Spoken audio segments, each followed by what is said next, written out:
out domain and range of the inverse trig graphs. So we're in 4.6. We did tangent yesterday, which is actually kind of the start of 4.6, and I want to do the other 3. So take out your blank trig graphs, and we're just going to do one on each. We'll do cotangent, we'll do secant, we'll do cosecant. Actually, you know what? When we get to secant and cosecant, it is kind of nice to have sine and cosine drawn on there, but you can just kind of like draw it lightly with a pencil and then draw the actual graph that we're doing a lot heavier and kind of darken it up if you want, or you can use 2 different colors. That's cool too.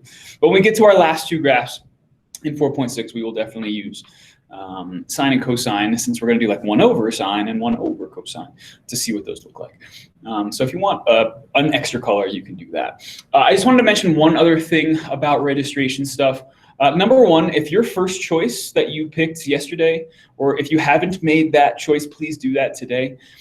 If that ends up not being your first choice, and you say, you know what, I wanted to do this, but now I'm deciding to do that, just fill out the form again. Because what I'll do is I will look at your latest choice as we get to like Tuesday, right? Kind of leading up to registration, and use that as my guide. The other thing that I want to do is tell you that if you wanted to take more than 1 math class next year, this is the time when that can happen. Really, that's probably mostly for seniors, unless you are math wizard number 1 and you're thinking of moving on to something like Calc 3. But if you're like a senior next year and you want to take AP Stat and Calc AB or Calc BC, you can do it. You absolutely can do it. It's just a lot. And so that would be your main focus next year. But plenty of people have done it and have found success. Those are the kind of people that are looking to be mathematicians, engineers, things like that. So I adjusted the form a little bit so that your choice selection is now checkboxes, so you can check more than 1 if that's what you want to do. Most people don't, but just saying it is an option for sure. So that's that. Okay. The other thing that I will do when it comes to registration is if you responded that you would like my guidance on your choice, I will 1 by 1 start responding to those starting today, and then it'll probably take me, let's see, what's today? Today's Thursday, right? Thursday, Friday. Hopefully I can get all of my responses here in the next couple of days. I will just send you a message in Canvas, and then we can chat back and forth about that. All right, cool. Without further ado, let's do it, and let's go cotangent, okay? And I am going to use, now that we're into the reciprocal trig functions, I'm going to use knowledge of the actual trig functions to do that, okay? And all I'm going to do is I'm going to flip the y values for all of them. So I'm going to start with cotangent just because we did tangent yesterday. And if you look at that graph that we did yesterday, just go to the exact same spots along the x-axis, think about the y values that are there, and then do 1 over whatever that number is, okay? And that's going to get us all of the numbers that we want, okay? And so thinking about tangent, right? Plain old tangent had negative 2 pi comma 0 in it. Well, now it's negative 2 pi comma 1 over 0, right? Just the reciprocal of that. 1 over 0 is undefined. We have a vertical asymptote. Okay, just gonna come down here just for a quick sec, so I can get what's coming next ready to go. Sweet. And then we just kind of work from right to left, just doing all of that same kind of stuff. Okay, trying to figure out, okay, what am I going to do to try to get this graph looking as accurate as I can? We can do a lot of stuff. But when we look at, kind of just go tick mark by tick mark, I think that's the easiest way to do it. This was 1, right? Because it went 0, 1 asymptote, negative 1, 0, 1 asymptote like that. It's still 1 at this spot, right? Because the reciprocal of 1 is just 1. Now, when we look at negative 3 pi over 2, that used to be our vertical asymptote, right? Because we had 1 over 0 or we had negative 1 over 0. Well, now we're flipping that, right? And so all of the spots that used to be vertical asymptotes are now going to be x-intercepts. And all the spots that used to be x-intercepts are now vertical asymptotes. And really what happens is there's just kind of this reflection and this shift that happens as we go, right? This was -1, so look like that. This used to be 0, so now it's a vertical asymptote. And we've got arrows just going the other way, because we're going to go, instead of going -1, 0, 1, now from left to right, we're going 1, 0, -1. We see this kind of trend in the graph. Yesterday, I kind of exaggerated the curvature near that x-intercept. Don't make it quite so cubic looking where we have that hard flex. I just wanted to really drive home the idea that it's not straight at that spot, but it really should be a little bit smoother of a transition from there to there. Okay, and there it is. There's one period from there to there. There's our period of pi, right? That's how big the period is for tangent, which means that's how big the period is for cotangent, because we're just flipping those values. Okay, and then it repeats: 1, 0, -1, asymptote. Arrow connects. Arrow at the bottom, and then do it again: 1, 0. -1, asymptote. 1, 0. Again, my y-axis here. We're going by ones. Probably should have done that. Arrow's there. Arrow connects. Smooth connects. Arrow connects. Smooth connects. Arrows. Arrows. And there we go. Okay. And so when we think about domain and we think about range, something that's going to come in for us for sure when we try solving some of these things. The domain is going to be written very similarly to the way that we did yesterday, but I made a mistake yesterday, so we're actually going to have to go back and fix something. That's my fault. I got to the point and I said the wrong thing, and I knew it was wrong when I said it, but I wasn't sure, and was like right at the end. And I figured, and then I looked it up, and I was like, oh, man, I messed up. So I figured I'd come back today and just fix it. Nothing about the beginning part, right? It's a really good idea to decide what x can't be when you have this repetitive but broken function like this, that we have asymptotes at different spots along the way. But now it happens at multiples, not of pi over 2 plus pi, but just multiples of pi, right? -2 pi, -pi, 0 pi, yeah, right?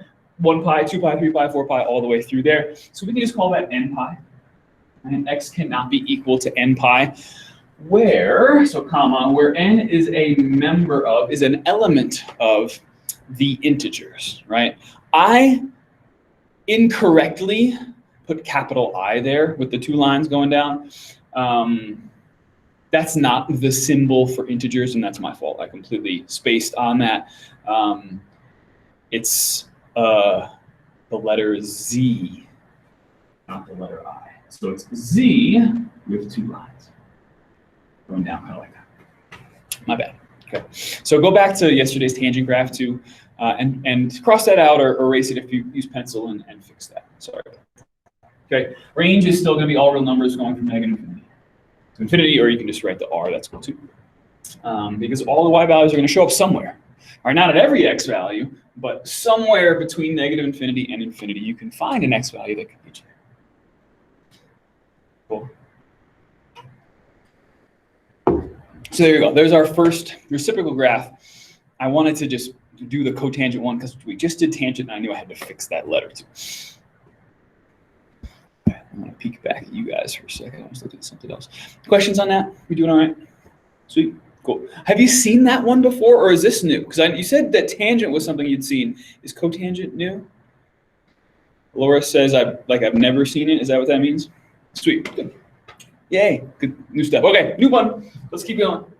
I want to go through this in a way that really just kind of gives you the intro, because then we can actually get to, I think we can get to 4.7 today and finish that. And then we can kind of figure out what that means for us in terms of like chapter 4 and wrapping stuff up, at least with the second half of chapter 4 that we're in here in the second semester. All right, doesn't matter which one we decide to do first, but I do want to graph both the function and its reciprocal on this next set of axes, because it's going to make realizing why it works a little bit easier. Okay, so let's start with sine. Again, every box is just going to be worth 1. And let's just plot our 5 points. 0, 1, 0, -1, 0, 1, 0, -1, 0. Again, you can draw this kind of lightly, or you can just pick different colors, however you want to do it. I'll use different colors so you can see it really well. I want to do the reciprocal of that. And remember, those reciprocal functions, a function and its reciprocal, one of them has a co at the beginning and the other one doesn't. And so if I'm looking at sine and I'm thinking about what its reciprocal is, well, the word sine doesn't have a co, it doesn't have a co in the name, so I know its reciprocal has to, so I know that we're looking at cosecant, which is CSC, okay? And we're gonna really just kind of take the same approach that we did with cotangent just now, is I wanna just take the y values and flip them. I'm gonna do 1 over whatever that is, right? Because that's what cosecant is, it's 1 over sine. Okay. And I'm just gonna go from left to right, okay? And let's think about what happens. Well, we'll just do points first, and then we'll talk about kind of the in-betweens. So if I'm at -2 pi, I'm at 0, well, now I'm at 1 over 0. Okay, that's no good. That's got to be a vertical asymptote. So I got a vertical asymptote at that spot right there. I'll skip all this stuff in between just for now. And we'll go to the -3 pi over 2. Reciprocal of 1, well, that's still just 1. So it's actually going to share that point. That point is going to get shared between sine and cosecant, okay? And the trend just kind of continues from there. Reciprocal of 0, 1 over 0 is going to be a vertical asymptote. Reciprocal of -1 is still -1. So all of your x-intercepts are vertical asymptotes, but all of your maxima and minima are going to stay because you're just going to do 1 over. So x-intercept there, so that's a vertical asymptote. Again, I'm going to share that point at -1, and then vertical asymptote. Okay. But what about all the stuff in between? Well, remember, if we have vertical asymptotes, we're going to approach those arrows either on the left or on the right, on the top or on the bottom, right? But why is that happening? Well, as I move closer to, let's say, this first vertical asymptote here on the left, what I'm looking at with plain old sine is my numbers start to approach 0. All right, so I've got this number that's getting smaller and smaller and smaller. 1/2, 1/4. I know not a really nice points necessarily, but 0.1, 0.01, 0.001, 0.00001, and now I'm supposed to flip that, right? So I'm taking numbers like 1/10th, 1/20th, 1/100th, 1/1000th, 1/1,000,000th, super close, I know, but I'm still gonna get there, and I'm gonna flip those upside down. So if I take a number like 1 over 100 and I flip it upside down, that's 100, right? If I take a number like 1 over 1,000,000, I flip that upside down, that's 1,000,000. And so as I approach 0 on both sides from here, what you're going to see is the reciprocal of that is going to approach infinity. And so from this point, I really have arrows actually on both ends here at the top where I come down and it kind of looks almost parabolic. Now, it'll actually probably be a little flatter than that, but that's okay. That's a good approximation. If you really wanted it to be almost perfect, you'd probably flatten it out a little bit more. You'd make it more of like an x to the 4th looking graph than an x squared. Okay.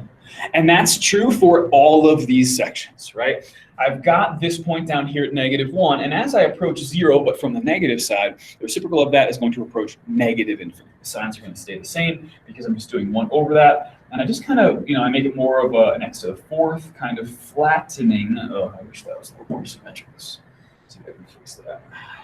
Something like that. Okay, it doesn't have to be perfect. Do the best you can. That happens everywhere.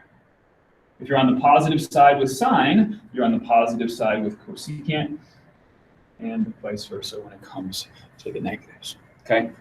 And you can see, although the shapes are the same, both top and bottom, it takes me the full length, that full period of 2 pi, to get both the positive and the negative pieces in there. And so your period is the whole thing. Your period, and again, it doesn't matter which section I choose, whether I choose the positive or the negative side, the whole period is going to be 2 pi, okay? Which makes sense because the period of sine was 2 pi. So it's nice that those matched up, so I don't have to worry about which one's which, okay?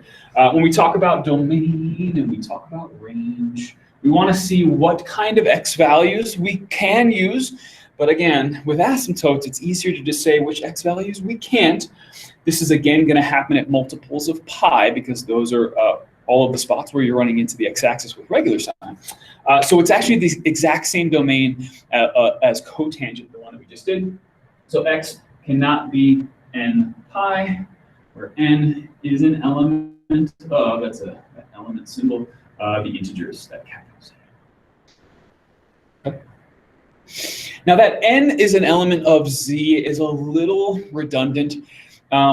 It's understood, it's assumed, you know what happens, we assume. But n, when we use the letter n, that normally stands for integers, normally, right? But it's always good to make sure that you're kind of covering yourself. Okay, now what you can see though with this red graph is that the space between -1 and 1 never gets any y values when we're talking about this red graph, okay? My red graph has no points in between -1 and 1. And so really what we're looking at is, if we're talking about the range, it might be okay to say one or the other, like here are the x points that do work, or here are the x points that don't. I'm going to go with the x points that do, just to kind of refresh our memory on what that looks like too. So everything from -infinity to -1, and then separately from 1 to infinity, right? But I don't want to include all the stuff in between, so I'm going to say from -infinity to -1, not including -infinity, of course, but I'm going to include -1, so hard bracket there. And then union, because I've got two separate sets, I want to count them both. Hard bracket 1 to +infinity. Okay, there's my range. Everything from -infinity to -1, and union from 1 to infinity. Okay, so the blue graph is really just there as a guide for us to graph cosecant. And so don't feel like that's something you have to skip. If you want to draw that blue graph in there, go for it. Especially when they ask you to do it like from scratch, right? If like we just did, we kind of did it from scratch, but we gave ourselves something to look at to start. I really like that. I think that makes things a whole bunch easier. Okay, so domain x can't be n pi, and then range -infinity to -1, and then from 1 to infinity.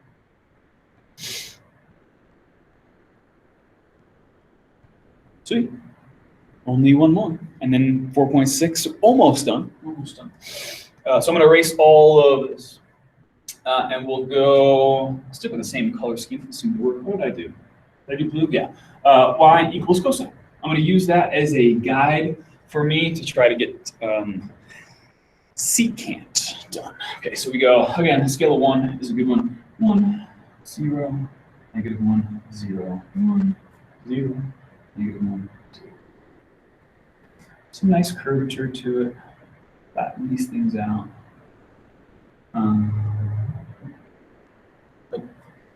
Okay, and now I'm just going to take the reciprocal of all of those secant SEC of theta. Make sure I'm saying all the things that I want to say. Cool.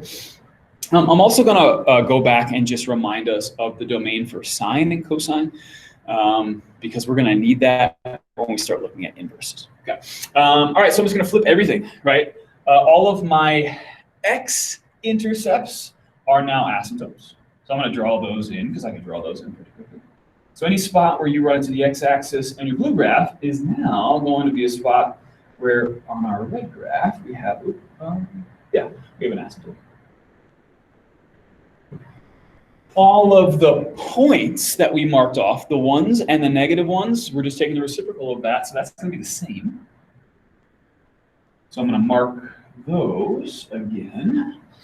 So -2 pi, -pi, 0, pi, and 2 pi. Secant and cosine are going to share those points. And what you'll see is sine and cosine are just phase shifts of each other. So they're reciprocals, okay? The same idea takes hold here. If I'm approaching 0 from the positive side, the reciprocal of that is going to approach infinity. If I'm approaching 0 from the negative side, the reciprocal of that is going to approach infinity in the negative direction. And you'll see that these graphs are almost like that. Just shifted over What's really nice about the cosecant graph is you don't have this break, right, between those sections, right, because your asymptotes fall at those nice intervals of pi. Here we're back to the same domain as tangent, because tangent is 1 over cosine, is sine over cosine, and secant is 1 over cosine. And so since our denominator for tangent, cosine, and the denominator for secant, also cosine, are the same, we have the same vertical asymptotes, right? Because vertical asymptotes happen when the denominator is 0 and the numerator is just anything else. And in this case, the numerator is always going to be 1. Cool. Again, my normal period is how long it takes me to complete 1 full cycle. And I don't care which section of this graph you decide to look at, whether it's this section over here, this section in between here, this section in between here. Your normal period is how long it takes you to finish that 1 full cycle. So you could pick that section right there. Some people like to start on the positive side and say, you know what, I'm going to call my period this section over here, from here to here, doesn't matter. Whatever you want to call it, no matter what, it is going to take you a length of 2 pi to get that done, which makes sense because that's the same period as cosine. Okay. Domain, I'll just put up here because I have some space. Same period, same domain as tangent, like I said, because we have the same vertical asymptotes.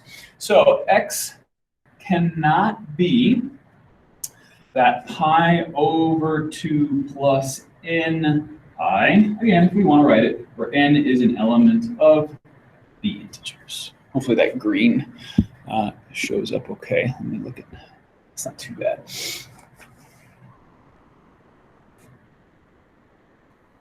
And then just because I have some space, I'll just come down here. You can write it wherever you want. Range is the exact same range as the one that we just did for cosecant. Okay, because when you look at the red graph, everything from negative infinity to -1, I can find some points where that happens, and from 1 to infinity, but nothing in between. So from negative infinity to -1 included, and then, oh, I wish I had more space. Union, it should be right next to it. Ignore that I'm coming down here, from 1 to infinity. I'm just out of space.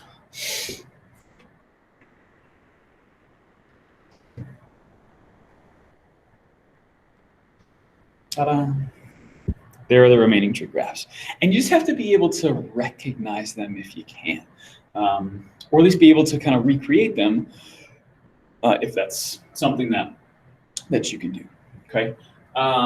Just as a reminder of sine and cosine stuff, I'm just gonna slide over here for a quick second.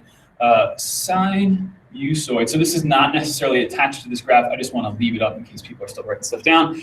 But you can go back to either your notes or maybe go back to like an original sine or cosine graph or wherever you decide you want to write down domain and range for sinusoids. Okay, maybe we have said it before, but I want to make sure that I say it again.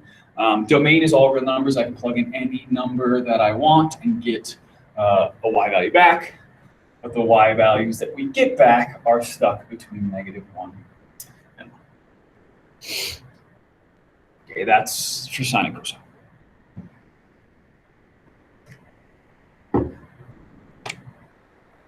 Awesome.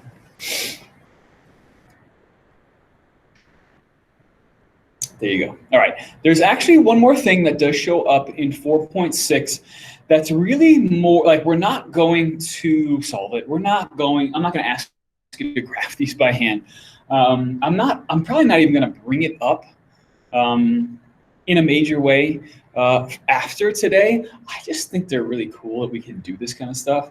So you don't have to graph any of this stuff down, but it might be nice to write the words down so that you've got, and maybe like some of the equations that I show you, you don't have to draw them. I just kind of want you to look at them, and you can graph them yourself in your graphing calculator, or you can jump onto Desmos like me, because that's what I'm going to do, because I can go a lot faster typing into Desmos. But what I want to show you, I'm going to write it up here so you can see the words, but you don't have to put it on a graph. You can jump back into your notes so that you've got a spot for them. It's just easier for me to stick around here because I'm going to do some other things. I'm going to erase this for now. Happy to come back to anything if you have questions. But again, this is not happening on a graph. It's just the space that I have, and I can write on it really fast this way. Something that happens in 4.6, now that we have all of these graphs, we start to look at how we can manipulate them to look the ways that we want. And so there's something that's called damped trig functions.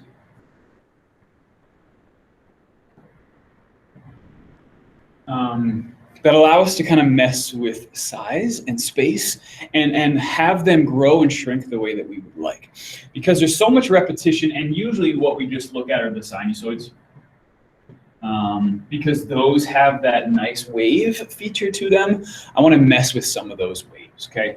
And so D-A-M-P-E-D, damped sinusoids is what I want to just kind of play around with. I'm going to share my screen and show you Desmos. So I'm going to come down here. I'm going to bring this with me then so you can see me talking.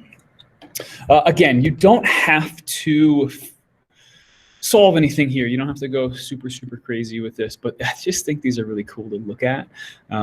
So join me on Desmos or on your graphing calculator if you want to play around with these. Or just write down if you want, some of the equations that I drop into Desmos, so you can check them out. So I'm going to share my screen. I'm going to jump onto Desmos. I'm going to go back to these in a second. I want to play around with something like sin of x. Right there, it is. Okay. I can change the period of that by messing with its frequency, right? So, sine of 10x or 5x or 3x or 1/2 x, right? That accordion feel. You don't have to write any of that down. But let's say I picked 5x, something like that. If I go in front of sine of x and I mess with an amplitude that's just 2, right? It's just going to change that amplitude vertically, right? 3, 10, or is it 10? It's going to take me off the charts, right? But what if I multiplied instead by some function of x? So not necessarily a composition of functions, but a product of two separate functions. Check this out. What if I picked x? What's happening is your amplitude changes as you move away from the origin, right? If I get to 1, then my amplitude is 1. For sine of 5x. But when I get to 2, now my amplitude is 2. And when I get to 5, my amplitude is 5. When I get to -3, my amplitude is -3. And what's really cool is what's happening is that these graphs are being trapped by these two linear functions, y equals x and y equals -x. So if you want to write anything down, just this graph here in black. And if you want to kind of write down the boundaries, because that's what's happening with what are called damped sinusoids, is we can let them grow by multiplying a function of x through that. And whatever this function is up front, y equals the positive version of that and y equals the negative version of that will always be your boundaries, which allows us to do some really cool things. When you think about think about amplitude, because that's really what I'm messing with here as we go, because I just picked a frequency of 5. I can pick whatever frequency I want, doesn't matter, because if I pick a frequency of 10, it still works. And that starts to look really cool. A frequency of 100, unless I start zooming in, you really can't actually see the up and down as much. I'm going to do it though. You can zoom in and the graph starts to appear a little bit. And you can see how close I am. It's kind of hard to see, but that's -pi/2 right there, and there's pi/2 right there. Really, really cool stuff. The idea here is that as we I'll make it a little bit easier to see, something like 10x. As we mess with that damped nature of this, remember that amplitude when it comes to sound is volume, right? And when, let's say a music producer is fading a song out at the end. That's what they're actually doing. is they're taking software that can mess with amplitude, and they're choosing how quickly they want it to happen. Right now, I'm doing a linear, like let's say from the negative infinity side to 0, I'm doing a linear fade out. Okay, but I can do different types of fade outs if we're thinking about applications of this when it comes to music. What if I did something like e to the x? Right, obviously this thing is going to grow rather quickly as we go up and down, but we can do that in a way where it increases exponentially. Okay, and so something like y equals e to the x, and the positive version and the negative version will bound these graphs on both sides. Okay, and as I play around with the frequency, it makes these really, really cool oscillating functions that go up and down really, really fast. Okay, so that would be like an exponential growth kind of thing. And E, remember, E is 2.7, 1828, 1828, 45, 940. It's almost a little more than 2.7. So it's a pretty big base. I can mess with that base, make it a little bit smaller, like just like 1.1 to the x. So 1.1 to the x and negative 1.1 to the x to kind of bound this in a way that maybe would increase this graph more slowly, right? And again, I could just put a negative. I'm still going to make it increase because I'm still talking about positive growth there. Oh, I would need a number smaller than 1. Like, so if I did like 0.9, I can make the music fade out exponentially instead. Okay, so you can do linear dampening. You can do exponential damps. And of course, you can see it kind of fade out a little slower there. If I just made that 5, you can really kind of see it go up and down, up and down, up and down. I'm gonna make one of these negative so I get the bottom half too. Just really cool stuff that we can make, right? And playing around with these graphs is the fun part. That's the part that I like. So we're not gonna actually solve anything, mess around with it too much. The calculus that might happen in here to find like maxima, minima, maximum, minimum, not always quite so easy, finding 9 pi over 10 or whatever it is. But one last one, just so you can see it. We did linear ones. I wonder, I haven't actually played with this one. Can we do quadratic? Would that still work? Let's see, x squared and negative x squared. Yeah, look at that. Right? I'm going to increase the frequency a little bit so it looks even cooler. I just think that that's so cool. And so you can do it with anything. Right? Any function of x out front will kind of bound your extremo, and just the positive version and the negative version of that. Yeah, you can play around with that. Pretty cool. And so mess with the frequency to make it go up and down as frequently as you'd like. We can do logarithms, right? I could do, ln of x. I'm a big fan of ln. Does it not like that? Why don't you like that? Oh, put parentheses around the argument. Okay. The reason I'm using ln and not like log base 10 is because we are big fans of log base e. Remember, ln, the natural logarithm. Oh, that's cool. Looks like a fish. That's like a little fish tail there. That's so cool. I'm going to make it 100. Darken that fish up a little bit. That's a really cool one. So pick any log you want. This is log base e. That's really, really cool. That's awesome. And so any function you want, right? Damped sinusoids allow us to do a lot of really cool things. So hopefully that's something that you like. So play around with that. Again, huge fan of Desmos.com. It's so much faster and easier to just, I'm just zooming out or zooming back in, and you can make cool drawings. You can change the colors of things, if you wanted this to turn off and on so you can see those boundaries. You just click it, right? And you can mess with color if you want, if you wanted it to be purple on the inside. There you go. Cool stuff. There you go. All right, so there's the end of 4.6. Okay, good. 9:10. Oh, it's perfect timing. Perfect timing. All right, I'm gonna stop sharing for a second. And let's do 4.7. Super, super fast. As much as we can. It might, I don't know if I can get all the way through what I would like to do.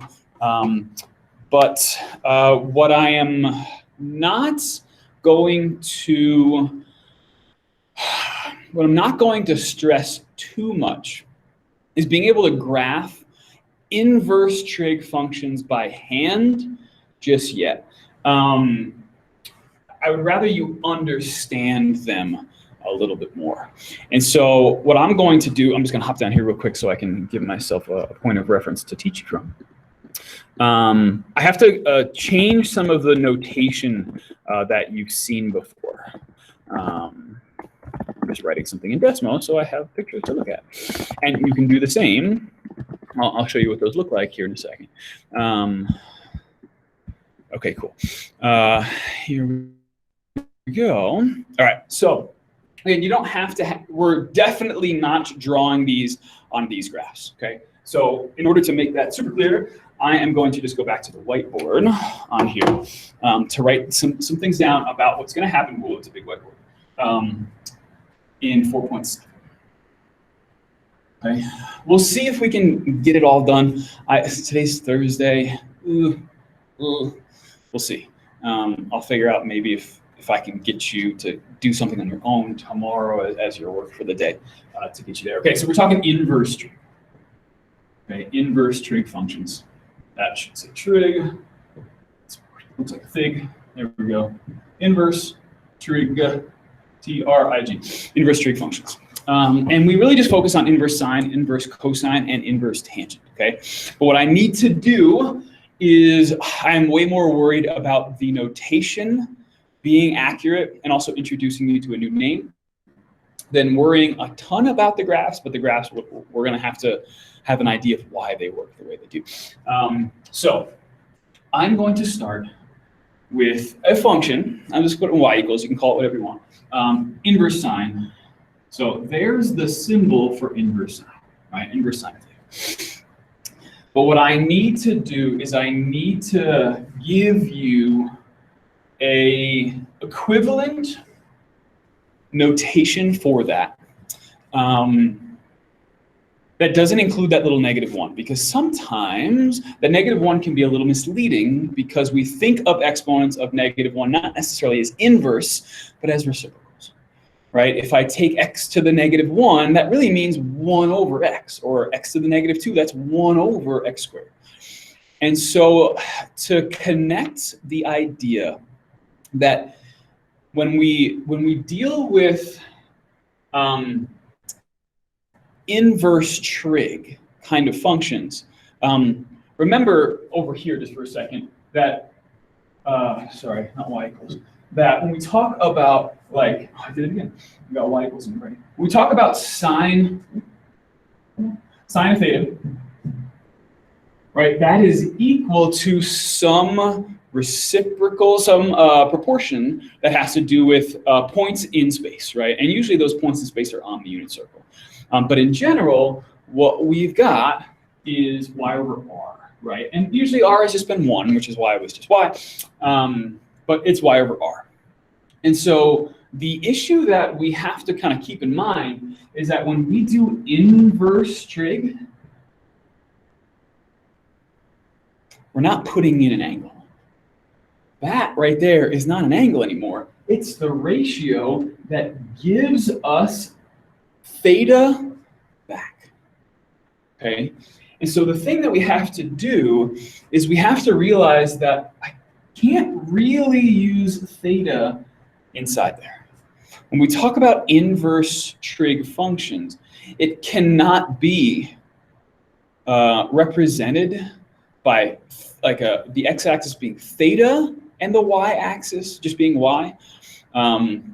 It's really better off for us to just say, okay, let's use an independent variable like x and a dependent variable of y so that we're not misleading whoever we're kind of describing this to because of this relationship. And remember that theta, although yes, that's the angle that we're opening, remember that one radian, we talk about radians, is the length of an arc that point travels along that's equal to the radius. Remember, so when we talk about radians, yeah, it's a great way to measure angles, but what we're really measuring are arcs, right, that go along there, okay?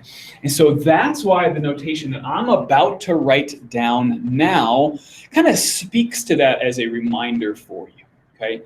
And so I don't know that you've heard this before when it comes to inverse trig functions, but a lot of times we won't write it like it is written in red, okay? Because it doesn't tell us what we're gonna get back as an answer as well.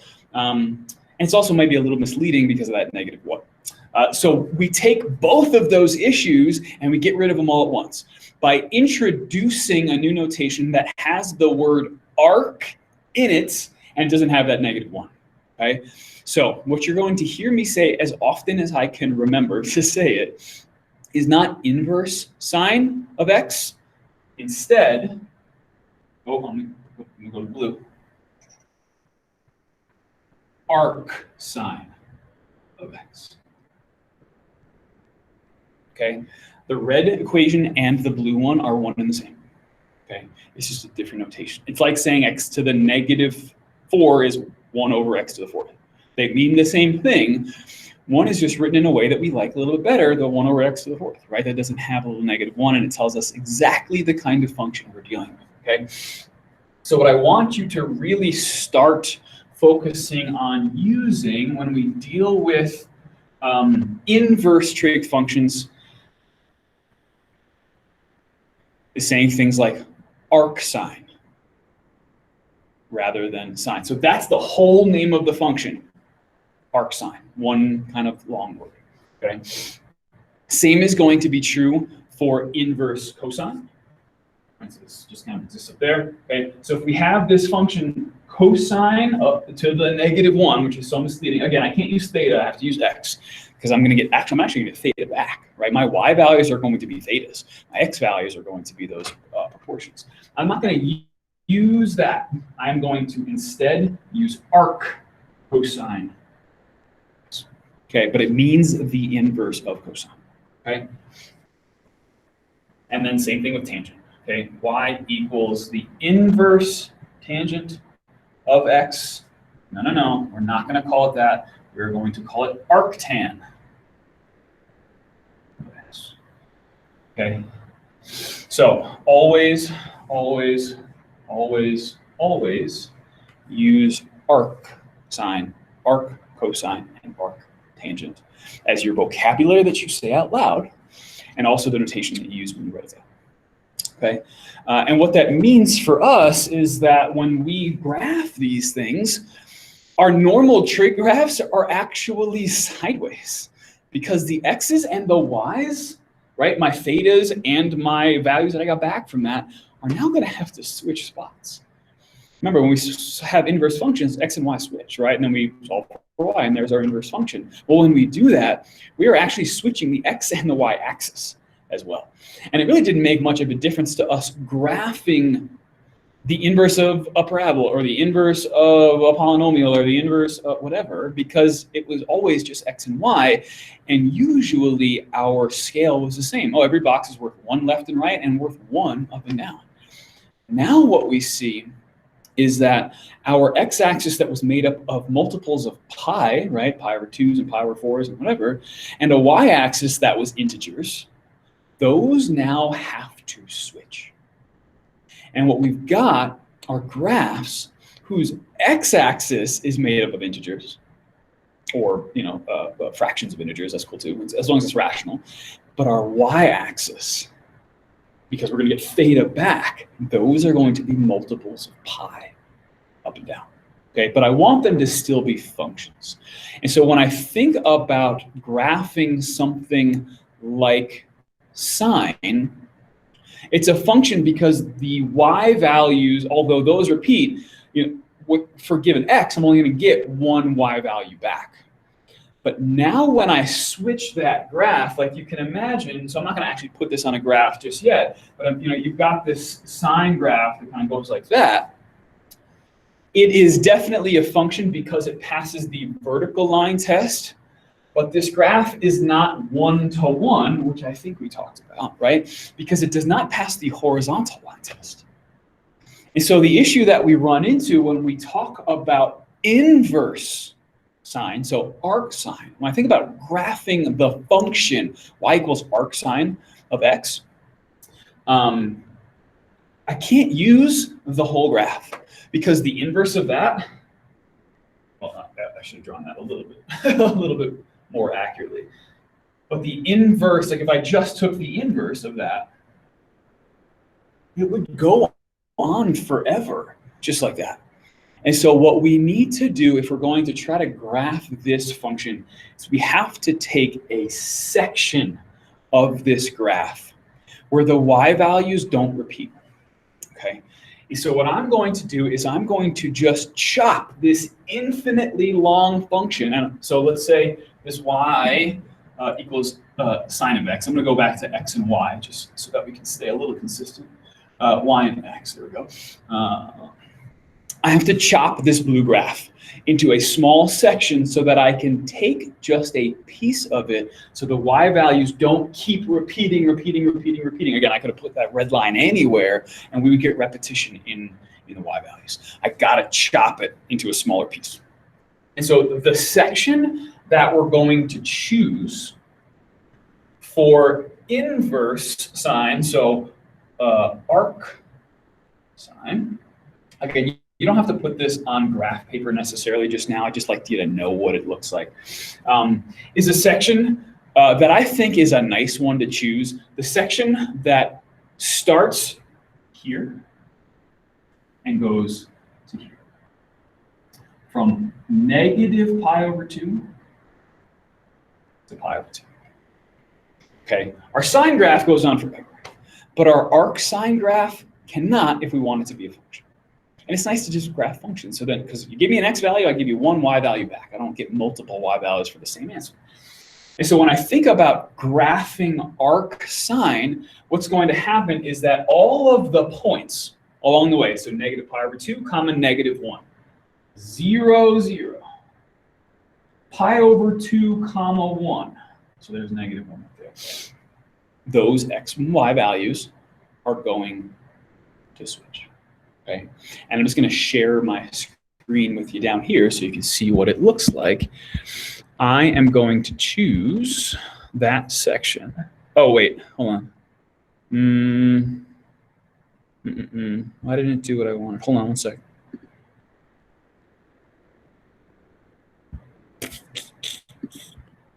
Sorry, one sec. Why is it graphing less than I want it to?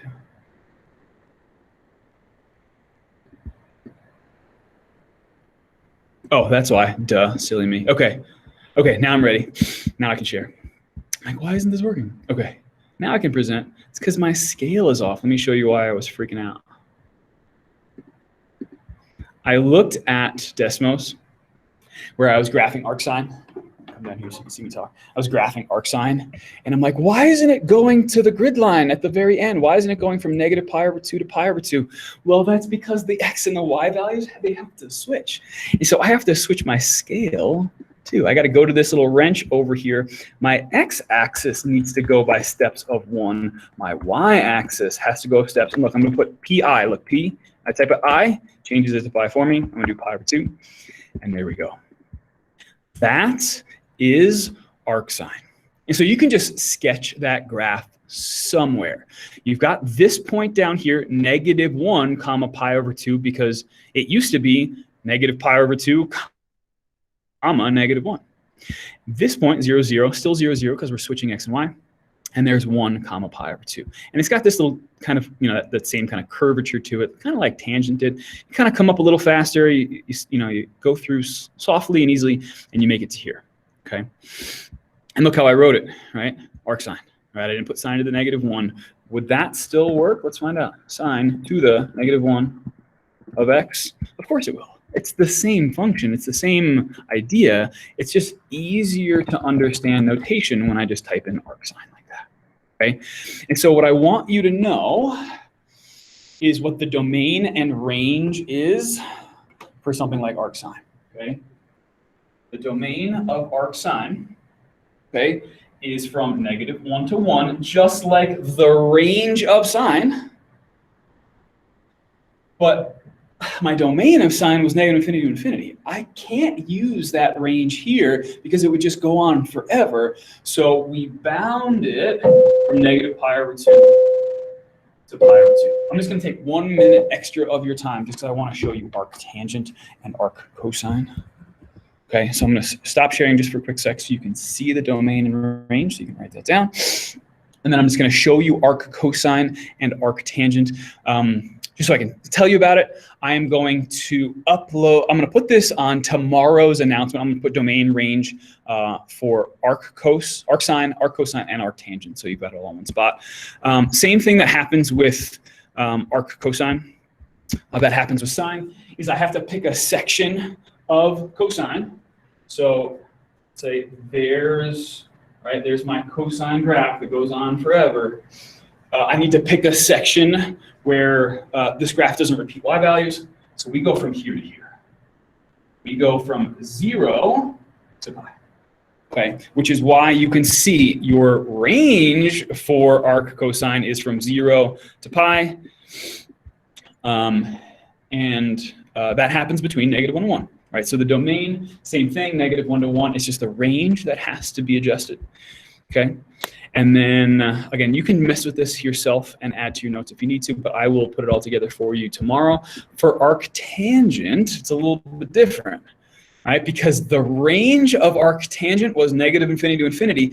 Now the domain, sorry, the range of tangent was -infinity to infinity. So now the domain of arctangent is -infinity to infinity, and it goes on forever in these directions.